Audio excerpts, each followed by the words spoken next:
The hunger gnawed at Ruby Price's belly as she slipped between the crowded stalls of Pignon's bustling market. Her once fine dress now threadbare and dusty from weeks on the road. Arizona Territory, 1878, a place where desperation could drive even the most honest souls to desperate measures, and Ruby had reached her breaking point. The blistering sun beat down on the small frontier town as Ruby's trembling fingers closed around a loaf of bread at the baker's stall. The shopkeeper's back was turned as he attended to a wealthy customer, giving her the moment she needed. With practiced stealth born of recent necessity, she slid the bread into the folds of her shawl and began to back away, her heart pounding like a steam engine in her chest. "Thief!" The baker's voice shattered the market's din. "Someone stop that woman!" Ruby bolted, weaving through the crowd, but her weakened state betrayed her. A firm hand clasped her shoulder before she'd made it 10 paces. The town deputy, a stern-faced man with a neatly trimmed mustache, gripped her arm as the baker caught up, red-faced and furious. "Been having trouble with thieves all month," the deputy said, examining Ruby's gaunt face. "Looks like we caught one." Ruby's voice cracked, her cheeks burning with shame. "I haven't eaten in 2 days." The deputy's expression remained unmoved. "That's what the jail's for, miss. 3 meals a day while you await the judge." As the deputy led her down the main street toward the jailhouse, Ruby felt the stares of townsfolk burning into her. 2 years ago, she had been a schoolteacher in Boston, respected and comfortable. Now, widowed and penniless after her husband's failed mining venture and subsequent death, she was being marched through town like a common criminal. The jailhouse door swung open just as they approached, and a tall figure stepped out into the sunlight. Ruby squinted against the glare to see a man unlike any she'd encountered in Pignon. Tall and broad-shouldered, he wore a weather-beaten Stetson pulled low over piercing blue eyes. His denim work clothes and leather vest marked him as a working cowboy, but he carried himself with the quiet confidence of someone who answered to few men. "What's the trouble, Deputy Adams?" The stranger's deep voice held a hint of Texas drawl. "Caught this one stealing bread from Pearson's bakery," the deputy replied. "Taking her in until Judge Parker makes his monthly visit." The stranger's eyes settled on Ruby, taking in her thin frame, the proud tilt of her chin despite her circumstances, and the unmistakable signs of hunger in her hollow cheeks. "How much for the bread?" he asked quietly. The baker, who had followed them to see justice done, puffed up indignantly. "It ain't just about the bread. It's the principle of the thing. She's a thief. And what's the fine for theft in Pignon these days?" The cowboy's hand moved to his pocket. $5 plus the cost of stolen goods, Deputy Adams recited. "But Mr. Yates, you can't just—" "Wade Yates," the cowboy said, extending his hand to Ruby. "Owner of the Flying Y Ranch outside of town." Ruby stared at his outstretched hand in confusion before cautiously taking it. "Ruby Price." Wade Yates counted out $6 and handed it to the deputy. "That should cover the fine and the bread." His eyes never left Ruby's face as he added, "Next time, Miss Price, just ask me." The deputy reluctantly released Ruby's arm, looking between the two with suspicion. "This isn't how we typically handle thieves in Pignon, Yates." "Then consider it my civic duty to help rehabilitate this particular lawbreaker," Wade replied with a slight smile that didn't reach his eyes. "I'll take responsibility for her." Ruby bristled despite her circumstances. "I am not some stray dog needing adoption, Mr. Yates." This brought a genuine smile to Wade's face. "No, madam, you certainly are not, but you do look like you could use a decent meal and perhaps employment if you're willing." He gestured toward a small restaurant across the street. "We can discuss terms over lunch," unless you prefer the deputy's hospitality." Ruby glanced at the jailhouse, then back at the enigmatic cowboy. Everything about this man screamed danger to her carefully guarded heart, yet something in his steady gaze suggested he might be the one person in Pinyon she could trust. "I accept your offer of lunch, Mr. Yates," she said finally, "but nothing more until I hear what employment you're proposing." Wade nodded, seemingly satisfied. "Fair enough." He tipped his hat to the deputy. "We'll be at Emma's if you need to find us." As they crossed the dusty street, Ruby felt the weight of the town's stares. Her cheeks burned with humiliation, yet alongside it bloomed a small spark of hope. It had been so long since anyone had shown her kindness. Emma's Cafe was a modest establishment with clean gingham curtains and the savory aroma of home cooking. Wade guided Ruby to a corner table and removed his hat, revealing thick chestnut hair that curled slightly at the ends. Up close, Ruby could see the fine lines at the corners of his eyes, evidence of years squinting against the Arizona sun. "Order whatever you like," Wade said as Emma herself approached, a plump woman with a kind smile. "Wade Yates, twice in 1 week." "Must be my lucky day," Emma said cheerfully, then turned curious eyes to Ruby. "Miss Price is new to town," Wade said simply. "I'm hoping to convince her to come work at the Flying Y." Ruby ordered beef stew with fresh bread, trying to maintain her dignity despite wanting to devour everything in sight. Once Emma had gone, she leveled her gaze at the cowboy. "Why are you doing this, Mr. Yates? You don't know me." Wade considered her for a moment. "I know hunger when I see it, Miss Price, and desperation. I've been both hungry and desperate in my life." He leaned back in his chair. "The Flying Y is looking for a teacher for the children of my ranch hands. They're good folks, but most never had much schooling themselves. They want better for their children." Ruby's heart quickened. "You're offering me a teaching position, room and board at the ranch, plus $20 a month," Wade confirmed. "There are 12 children aged between 6 and 15. We've converted an old bunkhouse into a schoolhouse. It's not fancy, but it's sturdy." For the first time in months, Ruby felt a flicker of her old self. "I was a teacher in Boston for 3 years before I married." "What brought you to Arizona Territory?" Wade asked as Emma returned with steaming bowls of stew. Ruby hesitated, then decided honesty was the only currency she had left. "My husband, Thomas, he heard about silver strikes in the territory. We sold everything to come west. He died of fever 6 months ago near Tucson. The claim was worthless." Wade's expression softened with genuine sympathy. "I'm sorry for your loss, Miss Price." "Thank you." Ruby took a spoonful of stew, closing her eyes briefly at the rich flavor. "After Thomas died, I tried to find teaching positions, but most towns already had teachers or wouldn't hire a woman alone.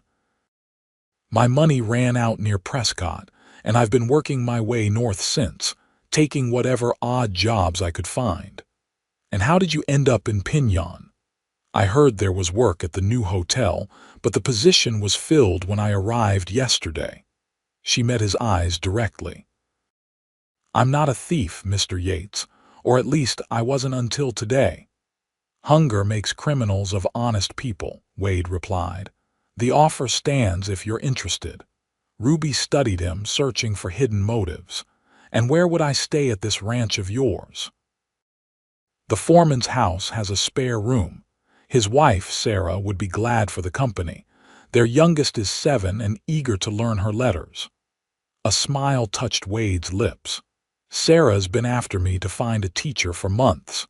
As they finished their meal, Ruby found herself warming to the idea. Teaching again would be a return to normalcy after months of uncertainty. Yet caution held her back. "I'd like to accept your offer, Mr. Yates, but I need to know what's expected of me beyond teaching." Wade's eyes widened slightly, then narrowed in understanding. "Nothing improper, Miss Price. The position is exactly as described, teaching the children, nothing more. I run an honest ranch. Relief flooded through Ruby, followed by embarrassment at having implied otherwise. Forgive me. Recent months have taught me to be wary. No forgiveness needed. Wade signaled to Emma for the bill.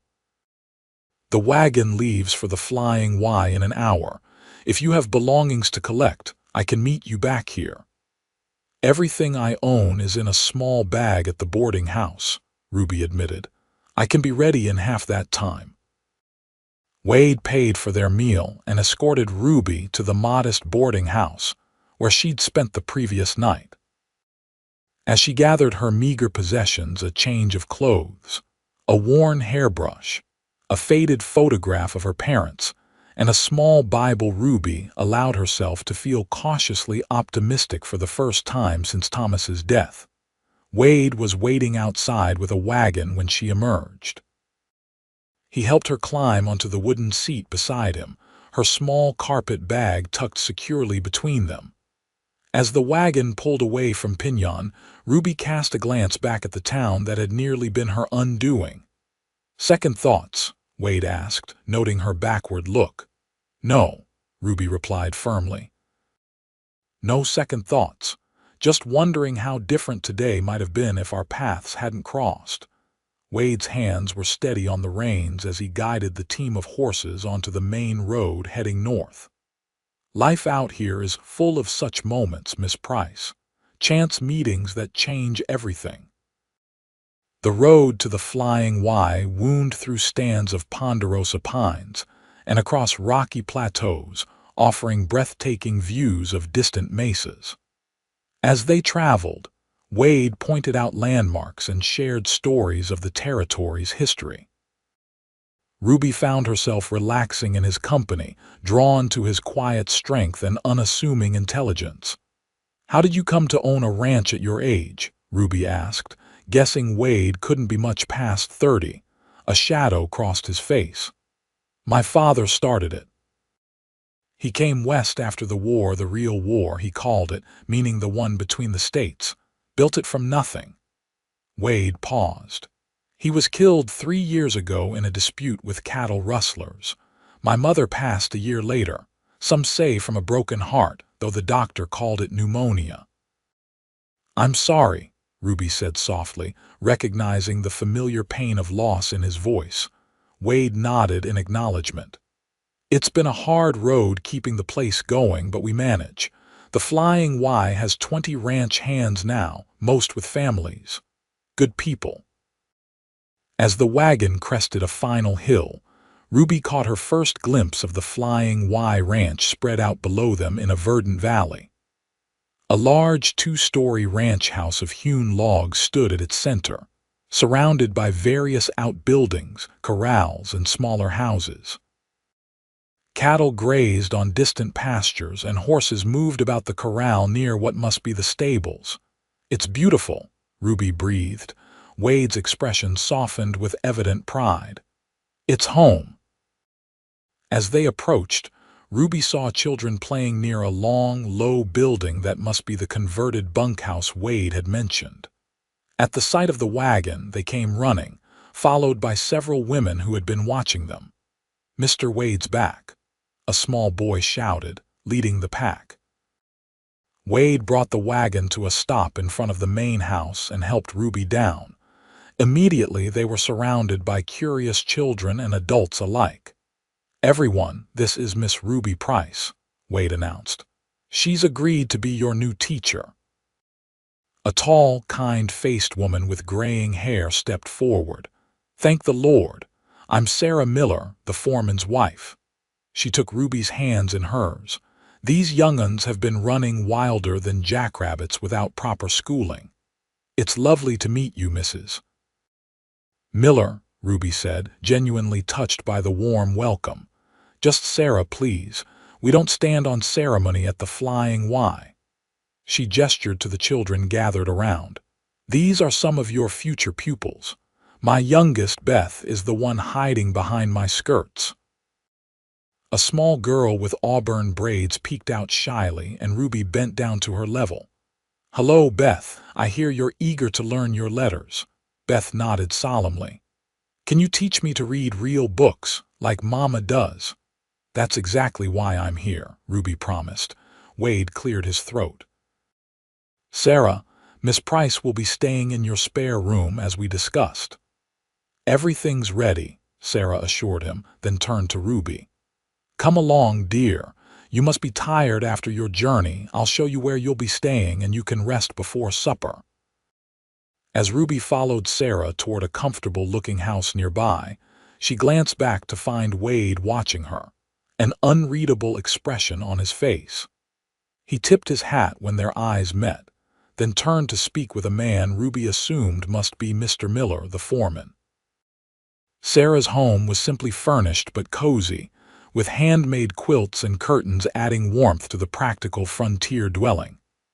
The spare room was small but clean, with a narrow bed, a washstand, and a small chest of drawers.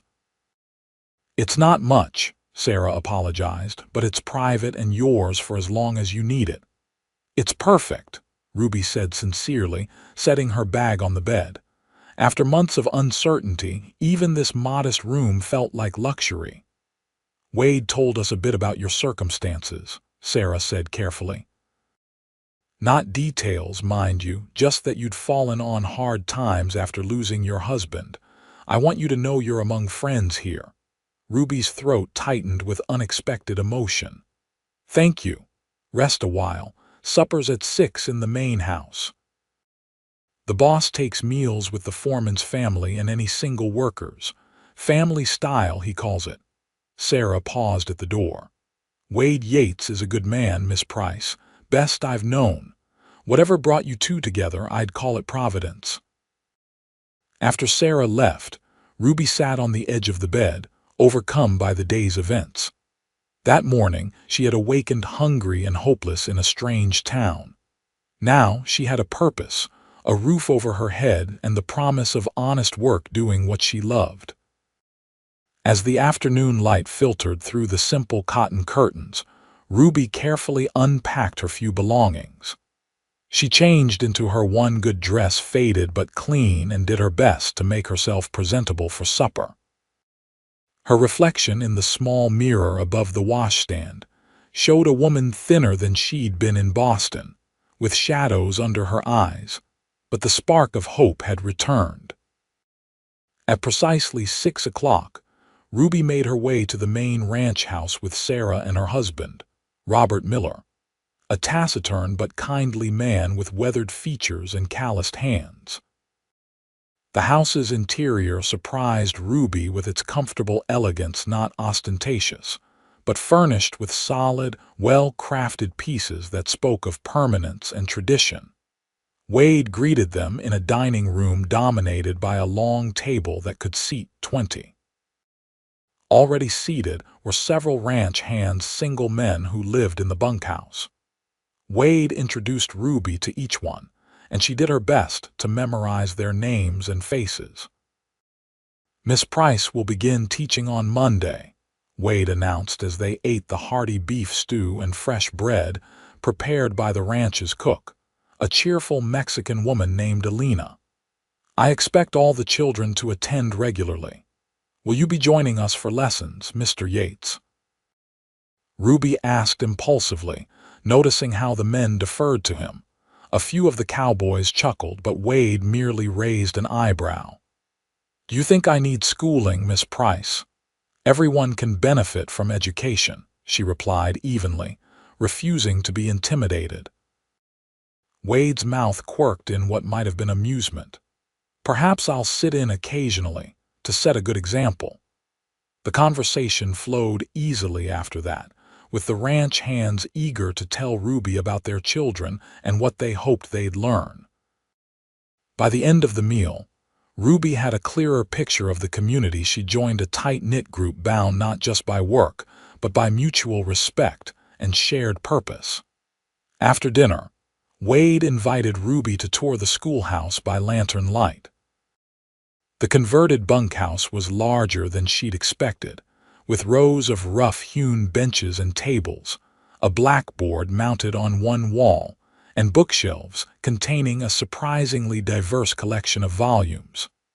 "Where did all these books come from?" Ruby asked, running her fingers along the spines of classics mixed with practical texts on mathematics and geography. "My mother was a great believer in education," Wade explained, setting the lantern on a table.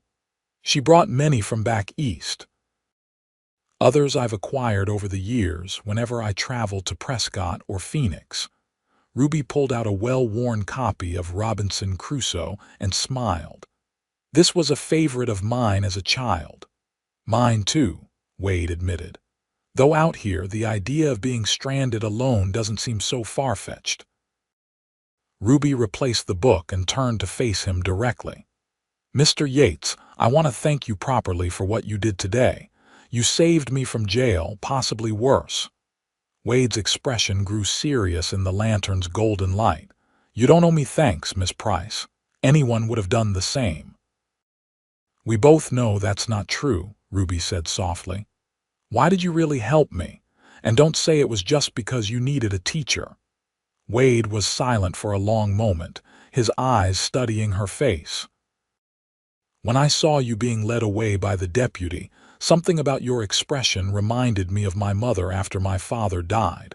Proud despite everything, refusing to break." He looked away, focusing on the lantern flame. "And yes, we did need a teacher. Sarah's been pestering me about it for months." Ruby sensed there was more he wasn't saying, but she didn't press. "Well, whatever your reasons, I'm grateful, and I promise to earn my keep." "I have no doubts about that, Miss Price." Wade picked up the lantern. "Classes start Monday. That gives you tomorrow to prepare and meet the rest of the children. Sarah will help you with anything you need." As they walked back toward the Miller house in companionable silence, Ruby felt a curious sense of rightness, as if the random, often cruel events of the past year had somehow led her exactly where she needed to be. "Good night, Miss Price," Wade said when they reached Sarah's door. "Welcome to the Flying Y."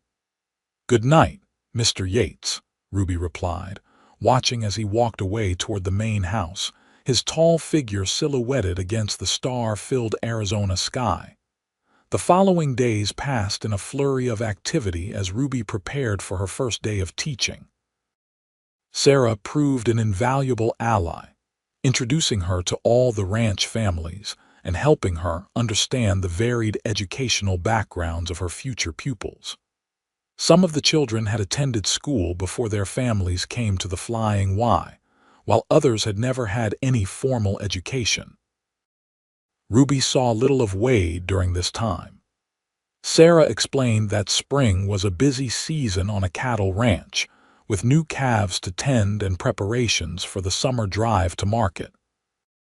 When their paths did cross, Wade was unfailingly polite but somewhat reserved, as if their conversation in the schoolhouse had crossed some invisible boundary.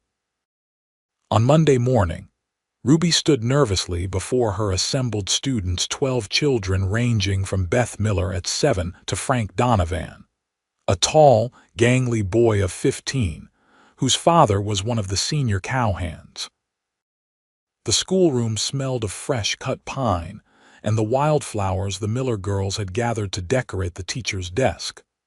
"Good morning," Ruby began, her teacher's voice returning as naturally as breathing. "I'm Miss Price, and I'm very happy to be your teacher." By mid-morning, Ruby had assessed the general knowledge level of each child and divided them into groups based on ability rather than age. Beth and 2 other young children formed the beginners group, while Frank and the older students who had some previous schooling comprised the advanced group. The middle group, with varying levels of basic reading and arithmetic, was the largest.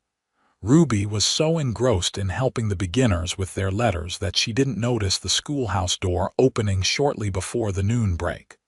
Only when Beth looked up with a delighted "Mr. Wade" did Ruby turn to find the rancher standing just inside the door, his hat in his hands. "I hope I'm not interrupting," Wade said. I thought I'd see how the first day was progressing. Not at all, Ruby replied, pleased despite herself at his interest. We were just about to break for lunch. Children, please show Mr. Yates what you've been working on this morning. Eagerly, the students displayed their slates and copybooks. Wade moved among them, offering praise and encouragement to each child in turn. Ruby watched with growing admiration as he crouched beside little Beth, listening intently as she proudly identified the letters she'd learned. You've accomplished a lot in one morning, Wade commented to Ruby as the children filed out for their lunch break. They're eager to learn, Ruby said, straightening papers on her desk. Frank has a natural aptitude for mathematics that's quite impressive. His father will be pleased to hear that. He's hoping Frank might help with the ranch accounts someday. Wade hesitated, then added, I brought something for the school. From behind his back, he produced a small package wrapped in brown paper. It's not much, but I thought it might be useful. Ruby unwrapped the package to find a beautiful brass bell, its surface polished to a high shine. For calling the children in from play, Wade explained. Sarah mentioned you were using a tin cup and spoon. It's perfect, Ruby said, genuinely touched by the thoughtful gift. Thank you.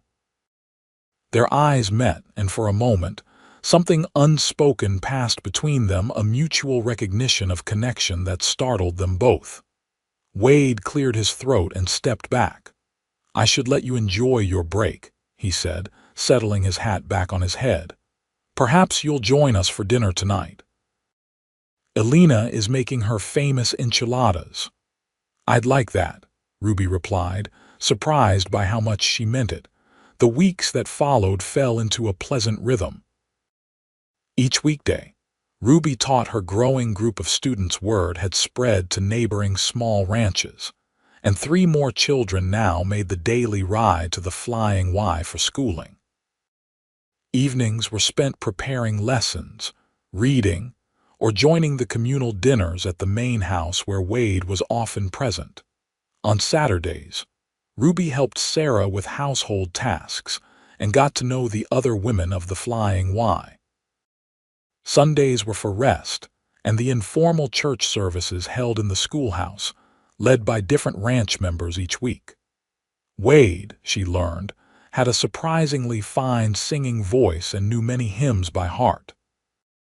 As April turned to May, Ruby found herself watching for Wade whenever she ventured outside the schoolhouse, her heart quickening when she caught sight of him working with horses in the corral or conferring with Robert Miller about ranch business.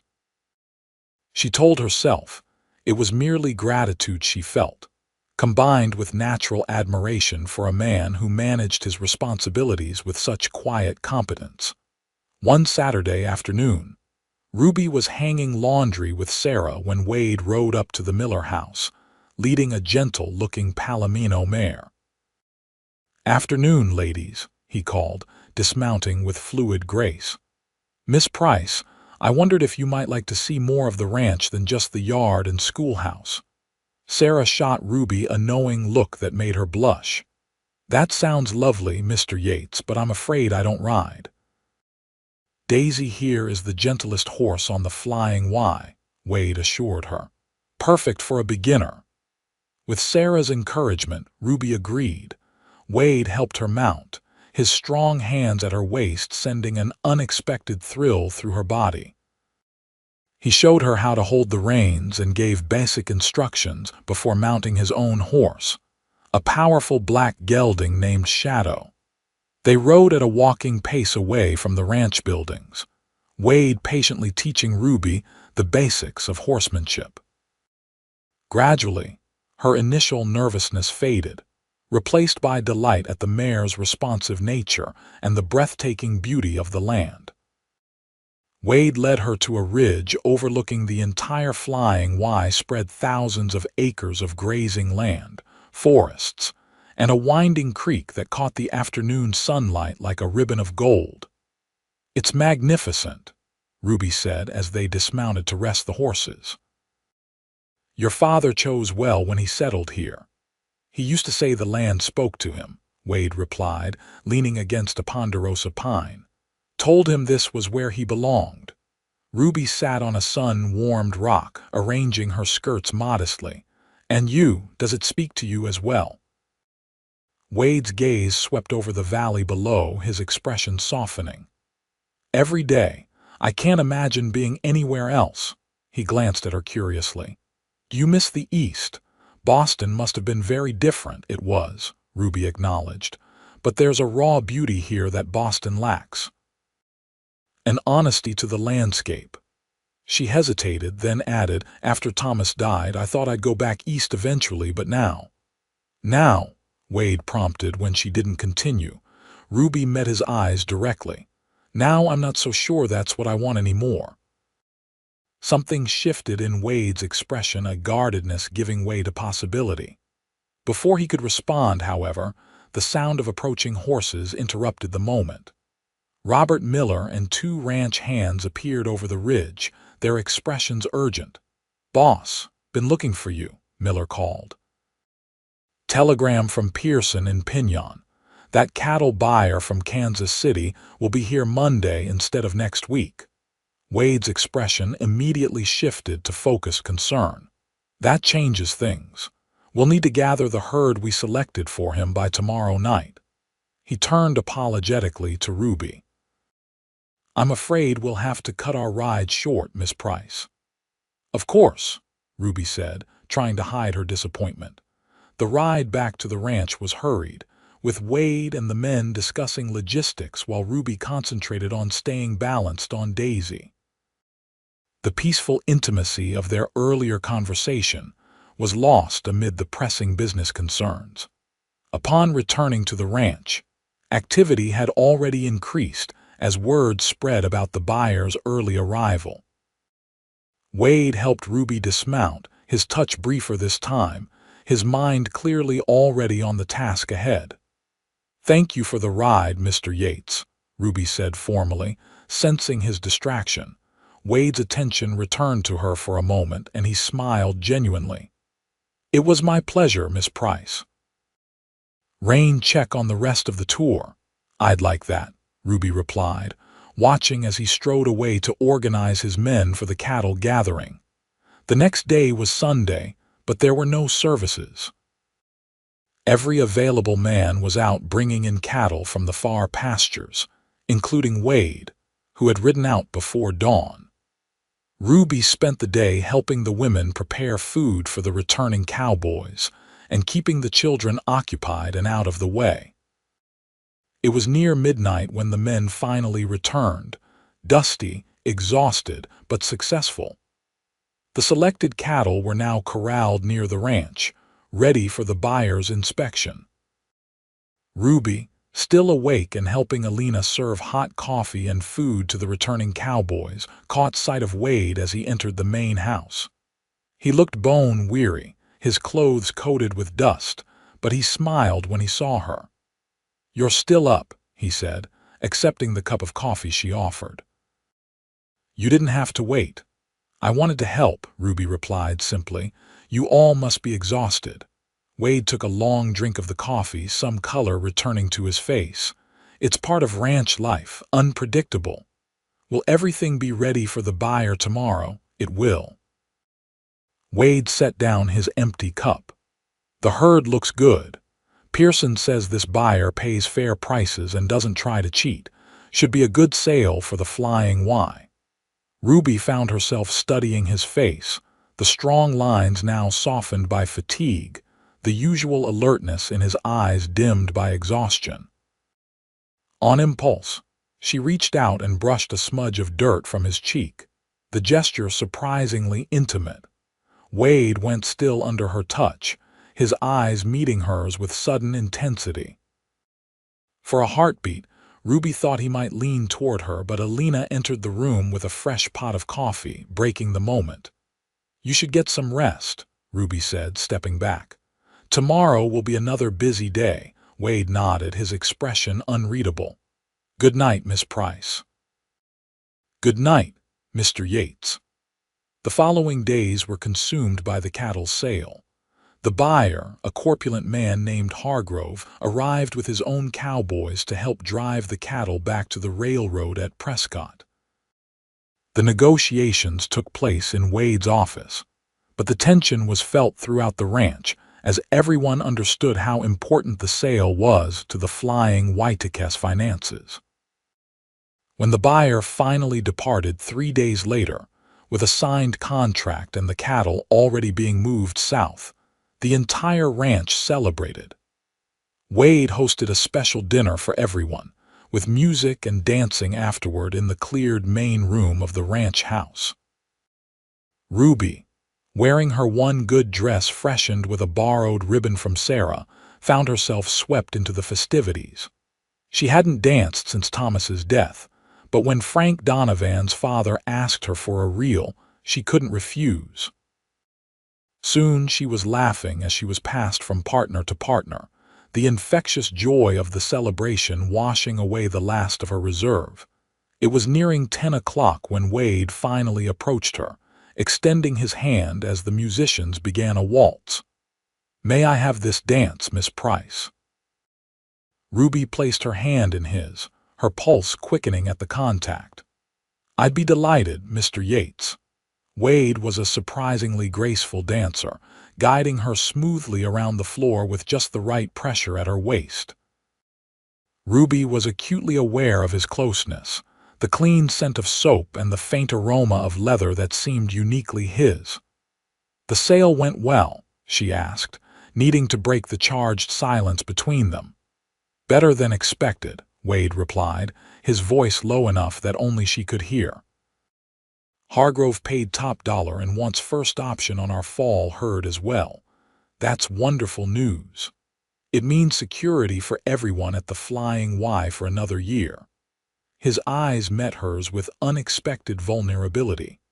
"When my father died, many said I was too young to manage a spread this size. That I'd lose everything he'd built." "They underestimated you," Ruby said softly. Wade's hand tightened slightly at her waist. "I couldn't bear to fail him, or the people who depend on the Flying Y for their livelihoods." "You haven't failed anyone, Wade," Ruby said, using his first name without thinking. His eyes darkened at the sound of his name on her lips, and he drew her imperceptibly closer as they continued to waltz. "May I call you Ruby? Please do." They danced in silence after that, the music weaving around them like a spell, separating them from the crowded room. When the waltz ended, Wade didn't immediately release her hand. "Would you walk outside with me? The night is pleasant and it's rather warm in here." Ruby nodded, and Wade led her through the French doors onto the wide veranda that wrapped around the ranch house. The May night was indeed pleasant, with a 3/4 moon illuminating the yard and a gentle breeze carrying the scent of pine and sage. They stood at the railing, watching the stars in companionable silence for several minutes before Wade spoke. "I've been wanting to speak with you privately, Ruby, about the future." Ruby's heart quickened. "Oh," Wade turned to face her, his expression serious in the moonlight. "Your teaching has transformed this place. The children are thriving. Their parents see the difference every day. Thank you. It's been a joy to teach them. I know we agreed to a position through the summer, but I'd like to offer you something more permanent. The Flying Y needs a teacher for the long term." Wade hesitated, then added, "And I find that I've grown accustomed to seeing you at dinner each night." Ruby studied his face, trying to decipher his meaning. "Are you offering me an extended teaching contract, Wade?" A smile touched his lips. "That's part of it, but I find myself hoping for something more personal as well." He took her hand gently in his. "I've come to care for you, Ruby, more than I expected to when I paid that fine in Pinyon." Ruby's breath caught in her throat. "Wade," the veranda door opened, spilling light and music into their private moment. Robert Miller stepped out, his expression apologetic when he saw them. "Sorry to interrupt, boss, but there's a problem with one of Hargrove's men. He's drunk and threatening Ernesto over a poker game." Wade's jaw tightened, but he nodded. "I'll handle it." He turned back to Ruby. "We'll continue this conversation tomorrow." "Yes," Ruby promised, her mind whirling with the implications of his words. Wade squeezed her hand once before following Miller back inside. Ruby remained on the veranda, her thoughts and emotions in turmoil. Wade Yates cared for her. The realization filled her with unexpected joy, but also trepidation. She had not expected to find love again after Thomas, certainly not with a man as different from her late husband as Wade was. Thomas had been scholarly, cautious, full of dreams but lacking the practical skills to achieve them. Wade was solid, capable, rooted to his land in a way Thomas never could have been. Ruby had loved her husband, but their marriage had been based on shared intellectual interests and compatible temperaments rather than passion. What she felt for Wade was altogether different, a complex blend of admiration, gratitude, and a physical awareness that took her breath away when he was near. It both excited and frightened her. Ruby was still lost in these thoughts when Sarah Miller joined her on the veranda. "There you are," Sarah said warmly. "I saw Wade go back inside with Robert. Everything all right, just some trouble with one of the buyer's men," Ruby explained. "Wade went to sort it out." Sarah nodded knowingly. "He's good at handling trouble, firm but fair, just like his father was." She gave Ruby a sidelong glance. "Wade seems different since you came to the Flying Y, lighter somehow." Ruby felt heat rise to her cheeks. "I don't know about that." "I do," Sarah said confidently. "I've known that boy since he was knee-high to a grasshopper. The responsibility of the ranch has weighed heavy on him these past 3 years. It's good to see him smiling again." She patted Ruby's hand. "Whatever's growing between you two, I'm glad of it." Before Ruby could formulate a response, shouting erupted from inside the house, followed by the unmistakable sound of a gunshot. Sarah and Ruby froze for an instant, then rushed toward the door. Inside was chaos. The musicians had stopped playing and people were pressed against the walls. In the center of the room, Wade stood facing a red-faced cowboy who was being restrained by 2 of the Flying Y hands. A pistol lay on the floor between them. "Take him to the bunkhouse and sober him up," Wade was saying calmly. "He can ride out with Hargrove's men in the morning." As the drunken cowboy was led away, still hurling slurred insults, Ruby pushed through the crowd to Wade's side. "Are you hurt?" "I'm fine," Wade assured her, though she noticed he was holding his left arm oddly. "The fool fired into the ceiling when we tried to disarm him." "You're bleeding," Ruby said, spotting a dark stain on his shirt sleeve. Wade glanced down with mild surprise. "It's just a graze from when we struggled for the gun. Nothing serious." "Let me see," Ruby insisted, her teacher's voice brooking no argument. The celebration effectively over, the ranch hands and their families began to disperse, as Wade allowed Ruby to lead him to his office at the back of the house. Alina appeared with a basin of water and clean cloths, then tactfully withdrew, closing the door behind her.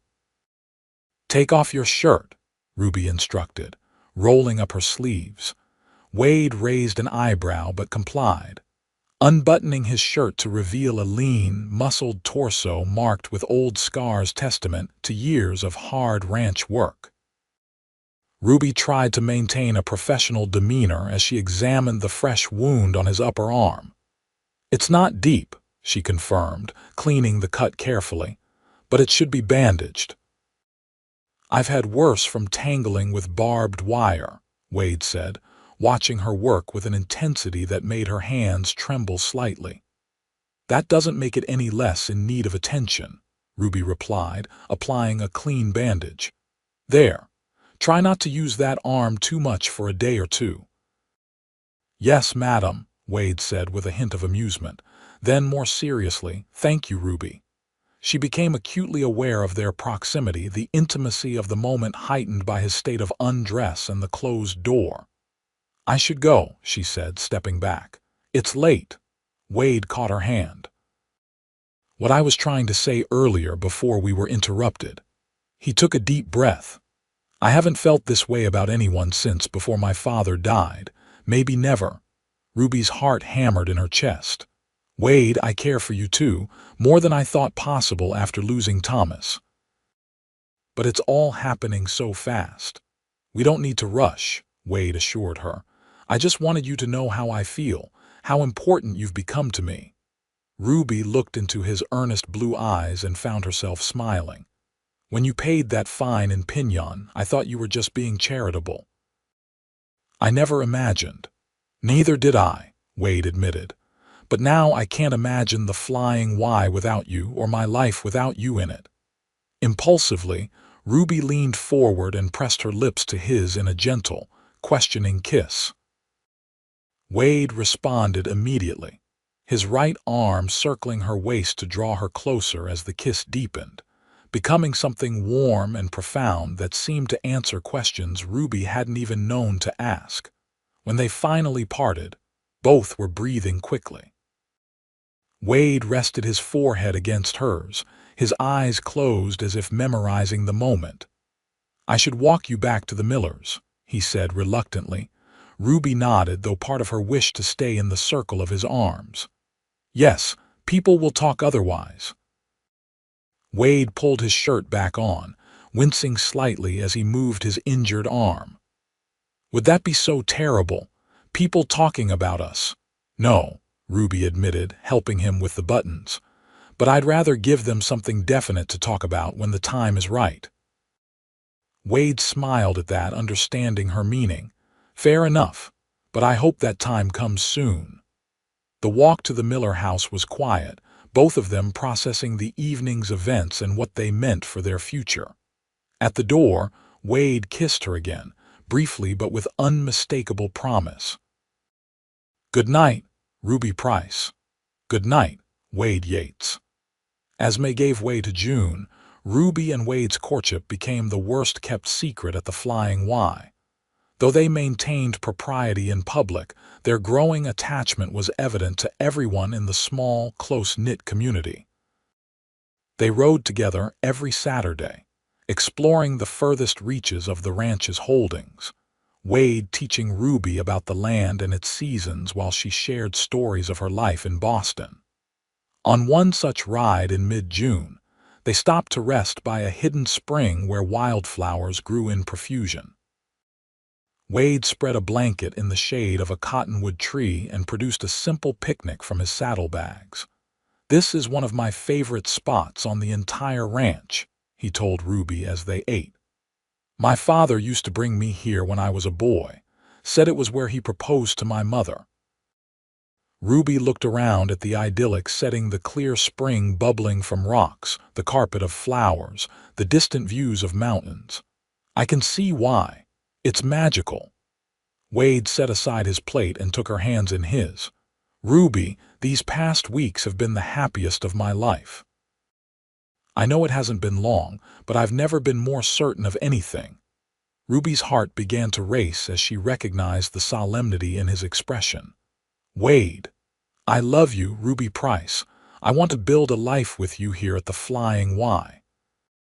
He reached into his pocket and withdrew a small velvet box. "This was my mother's. I'd be honored if you would wear it as my wife." He opened the box to reveal a delicate gold ring set with a single perfect diamond that caught the dappled sunlight filtering through the cottonwood leaves. Tears filled Ruby's eyes as emotion overwhelmed her.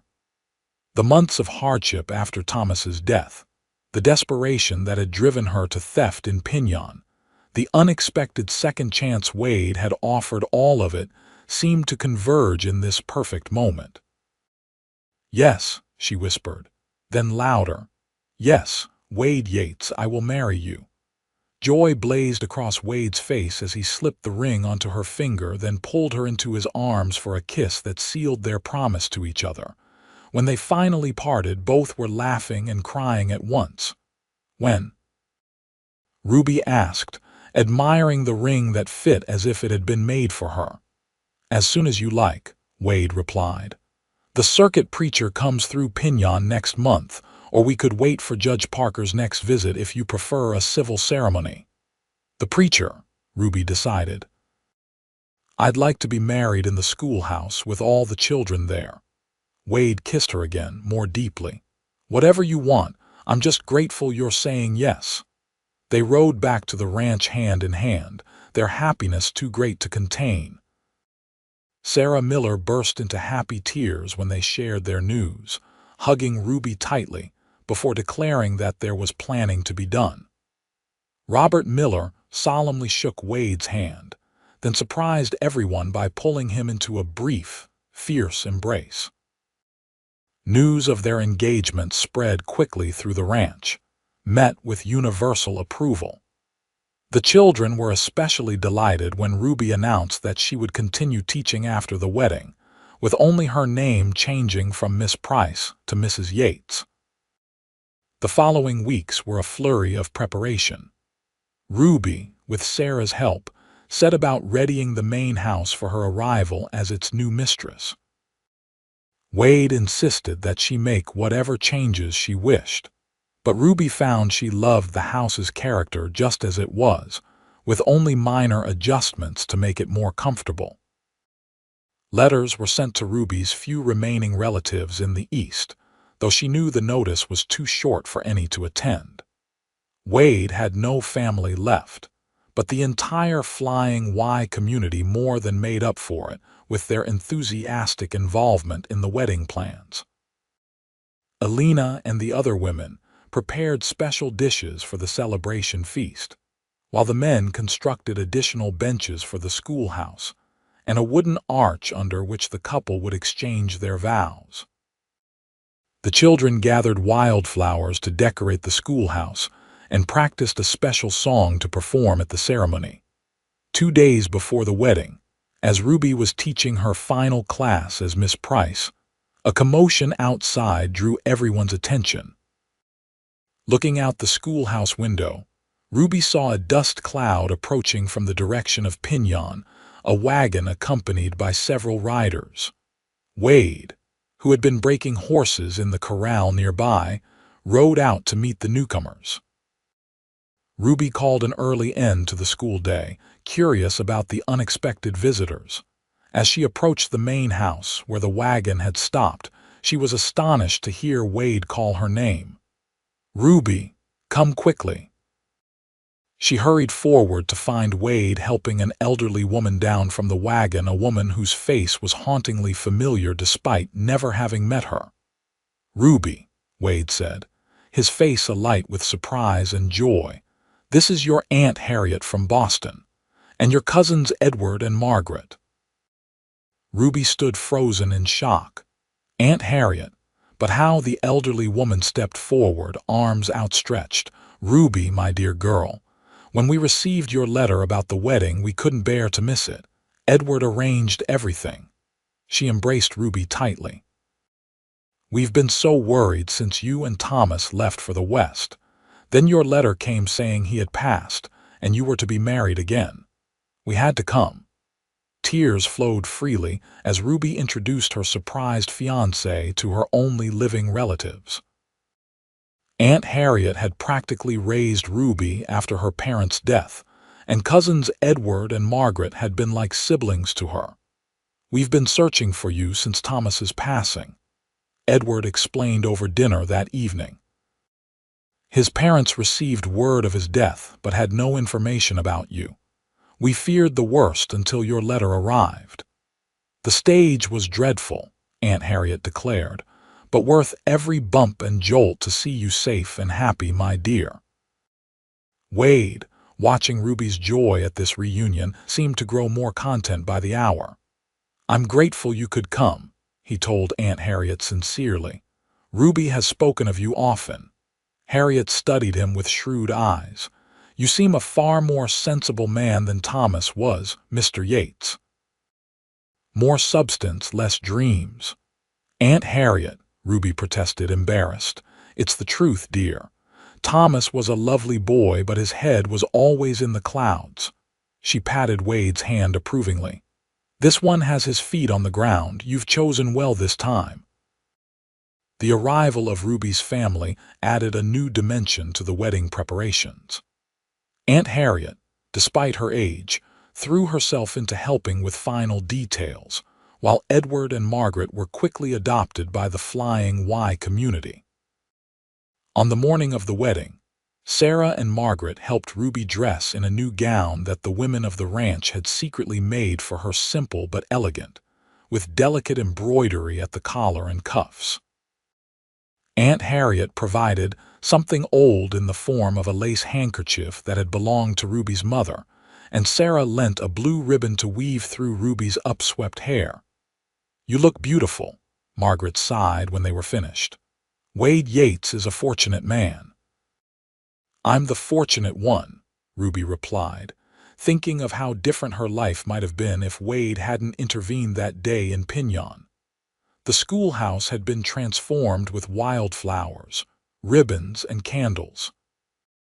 Every resident of the Flying Y was present, along with neighbors from surrounding ranches, and even a few townspeople from Pinyon, including the baker whose bread Ruby had stolen, now an amusing anecdote rather than a painful memory. As Ruby walked toward the flower-decked arch on Edward's arm, her eyes found Wade waiting for her, his expression one of such pure happiness that it brought fresh tears to her eyes. He wore a new black suit with a crisp white shirt, his usually unruly hair tamed for the occasion, but it was the love shining in his eyes that took Ruby's breath away. "Dearly beloved," the circuit preacher began once Ruby reached Wade's side, "we are gathered here today." The ceremony was simple and heartfelt. The children sang their song, voices clear and sweet in the afternoon light streaming through the schoolhouse windows. Wade and Ruby exchanged traditional vows, their voices steady despite the emotion behind the words. When the preacher finally pronounced them husband and wife, Wade gathered Ruby into his arms for a kiss that prompted cheers and a few good-natured whistles from the assembled guests. The celebration afterward lasted well into the night, with feasting, dancing, and countless toasts to the happiness of the newlyweds. As evening fell, lanterns were lit in the yard between the main house and the schoolhouse, creating a magical atmosphere for continued merrymaking. When it was time for the bride and groom to retire, they were escorted to the main house by a procession of well-wishers singing traditional songs and calling blessings. At the door, Wade swept Ruby into his arms to carry her over the threshold, a gesture that brought both laughter and sentimental sighs from those watching. Alone at last, in the master bedroom that would now be theirs, Wade and Ruby stood for a moment simply looking at each other, scarcely believing that they were finally husband and wife. "Mrs. Yates," Wade said softly, testing the name on his lips. "I like the sound of that," Ruby replied, stepping into his embrace. Their first night together as husband and wife was a discovery of each other, tender and passionate by turns. Ruby, who had never known such complete union with her first husband, found herself overwhelmed by the depth of connection she felt with Wade, body and soul bound together in a way that transcended physical pleasure. Afterward, lying in Wade's arms as moonlight filtered through the curtains, Ruby thought about the extraordinary journey that had brought her to this moment. "If I hadn't been caught stealing that bread," Wade's arms tightened around her. "If you hadn't, someone else would have caught your eye eventually. A woman like you doesn't stay alone for long." Ruby shook her head, smiling at his certainty. "I think it was meant to be us, Wade, as if all the hardship was leading me here to you and the Flying Y."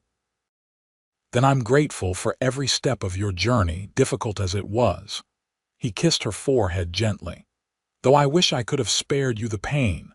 "It brought me to you," Ruby said simply, That makes it worthwhile. The days and weeks following the wedding settled into a new rhythm. Ruby continued teaching, returning each afternoon to the main house where she gradually put her own touch on the rooms while respecting the history and character Wade valued. Aunt Harriet and Ruby's cousins stayed for a month before reluctantly returning east, promising to visit again the following year. As summer turned to fall, the Flying Y prospered under Wade's careful management. The cattle buyer returned as promised, paying top dollar for the fall herd and securing the ranch's financial stability for another year. Wade began making improvements he'd long planned, but hadn't had the capital for a larger barn, better fencing, even a small addition to the schoolhouse. Ruby threw herself into ranch life with enthusiasm, learning from Sarah and Alina about the practical aspects of managing such a large household. She started a small kitchen garden, introduced a lending library for the adults of the Flying Y, and organized a quilting circle that produced beautiful blankets for new babies and newly married couples on the ranch. In late October, as the aspens turned gold and the air grew crisp with the promise of winter, Ruby made a discovery that filled her with both joy and trepidation. After confirming her suspicions with a visit to the doctor in Pinon, she planned a special dinner for Wade, wanting to share the news privately before telling the rest of their extended ranch family. Alina helped her prepare all of Wade's favorite dishes, then tactfully withdrew to her own quarters, leaving the couple alone in the dining room lit by candles and warmed by the crackling fire in the hearth. "What's the occasion?" Wade asked, smiling as Ruby served the special meal. "Not that I'm complaining. Does a wife need an occasion to prepare her husband's favorite foods?" Ruby teased, her heart racing with her secret. They ate and talked about the days, events a new foal born in the stables, the progress of Frank Donovan, who was now apprenticing with the ranch accountant, letters received from Aunt Harriet and Cousin Margaret. When they had finished the apple pie Alina had made for dessert, Ruby took a deep breath and reached for Wade's hand across the table. "I do have news," she admitted. "Something wonderful." Wade's expression grew curious. "What is it, love?" "We're going to have a baby," Ruby said, watching his face intently. "In late spring, the doctor thinks." Wade went absolutely still for a heartbeat, then his face transformed with such radiant joy that Ruby's eyes filled with happy tears. "A baby," he whispered, as if saying it louder might break the spell. Then he was on his feet, circling the table to lift Ruby from her chair and spin her around gently. "We're having a baby." Ruby laughed through her tears, holding tight to his shoulders. "You're pleased, then?" Wade set her down carefully, his hands framing her face. "Please doesn't begin to describe it. There aren't words, Ruby. A child, our child." He placed a reverent hand on her still flat stomach. "I love you, both of you." The news of Ruby's pregnancy was met with delight throughout the Flying Y. Sarah immediately began knitting baby clothes, while Alina insisted on preparing special dishes to ensure Ruby and the baby received proper nourishment. The ranch hands offered congratulations with shy sincerity, many of them having watched Wade grow from boy to man, and now to prospective father. As winter settled over the ranch, bringing snow that transformed the landscape into a glittering wonderland, Ruby and Wade spent cozy evenings planning for their child's future. They converted a small room adjacent to their bedroom into a nursery, with Wade himself crafting a cradle from pine harvested on the ranch. "My father made one for me," he told Ruby as he worked on it in the evenings. "It's tradition."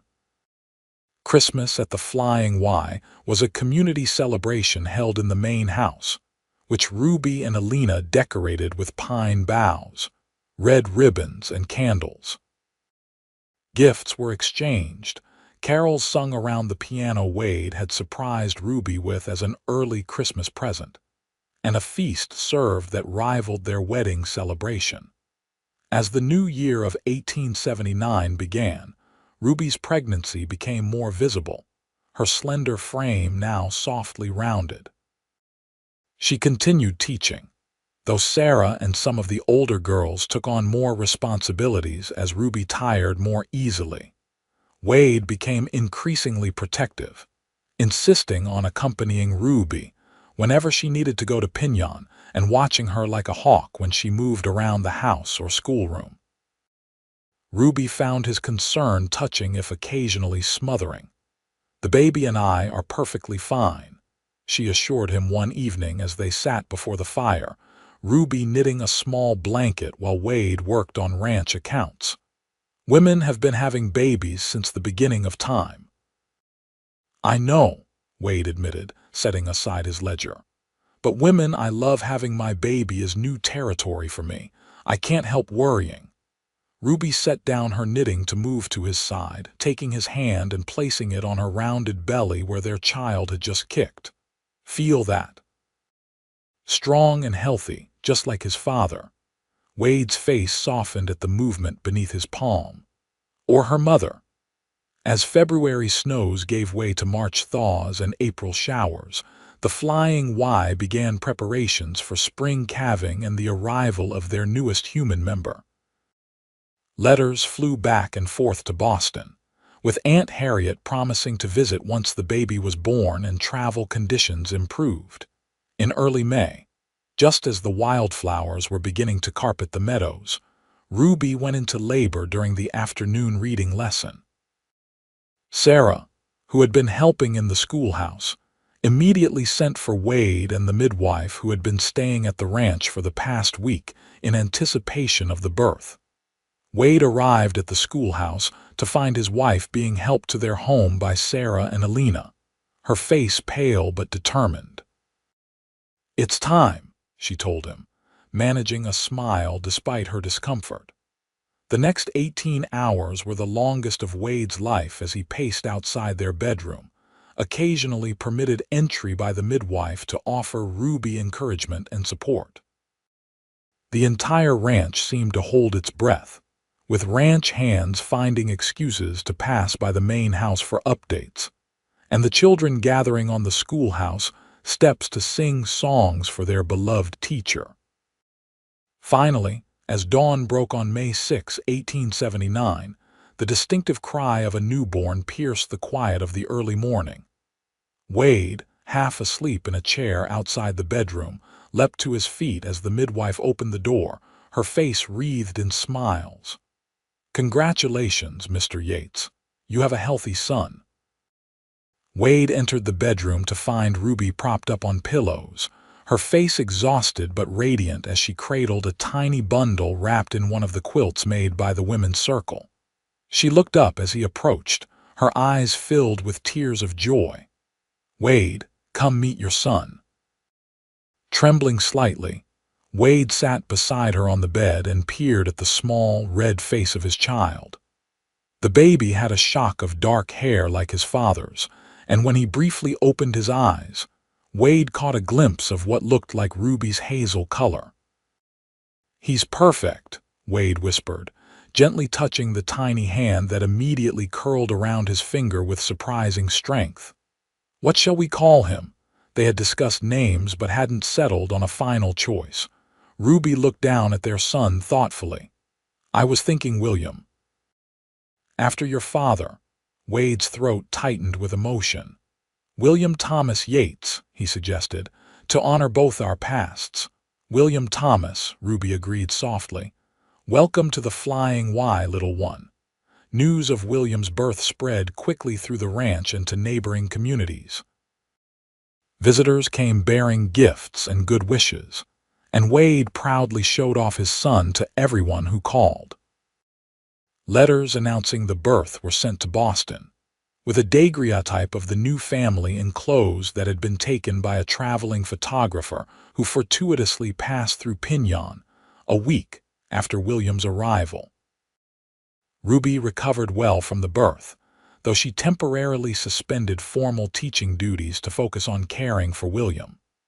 The older girls took turns assisting with basic lessons for the younger children, supervised by Sarah, until Ruby was ready to return part-time in the late summer.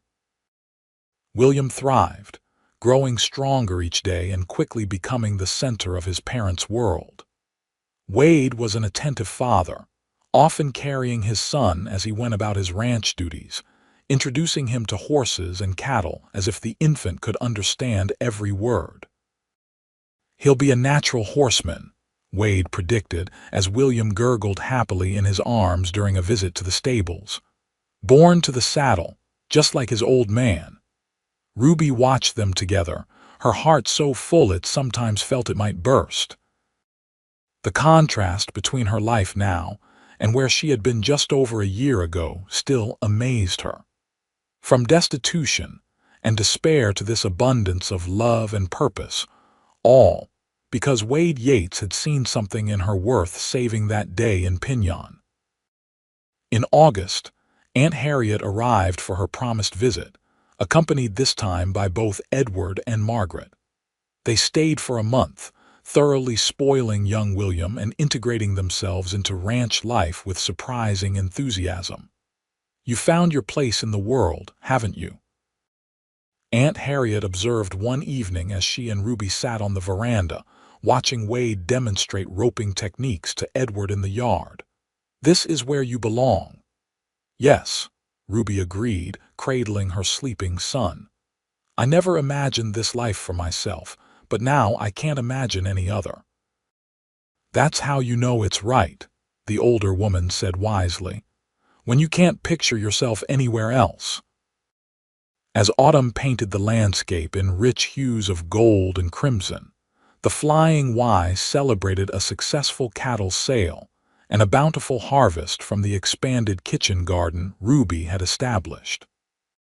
The schoolhouse was full to capacity, with several new families having joined the ranch's workforce, attracted by Wade's fair treatment and the community Ruby had helped foster. On a crisp October evening, almost exactly a year after Ruby had discovered her pregnancy, she and Wade rode out to the hidden spring where he had proposed. William was securely bundled and held in his father's strong arms as they spread a blanket in the same spot as before. "I wanted to mark the occasion," Wade explained, setting the picnic basket Sarah had prepared beside them. "1 year since we learned our family would grow." Ruby smiled, taking William from him to nurse discreetly as Wade unpacked their meal. "It's been the most wonderful year of my life." Wade watched his wife and son with naked adoration. "Mine too, though I have a feeling there are many more wonderful years ahead of us." As they ate and talked, making plans for William's future and for the continued growth of the Flying Y, Ruby felt a contentment she had never known was possible. Her journey west had been filled with hardship and loss, but it had led her here to this man, this child, this community that had become her home. When it was time to return to the ranch, Wade helped Ruby to her feet, William once again secure in his father's arms. Before mounting their horses, Wade paused, looking out over his land with pride. "My father used to say that a man needs 3 things to be truly happy: land to work, a purpose to fulfill, and love to sustain him." He turned to Ruby, his eyes reflecting the late afternoon sunlight. "Thanks to you, I have all 3 in abundance." Ruby stood on tiptoe to kiss him, their son nestled between them. "As do I, Wade, as do I."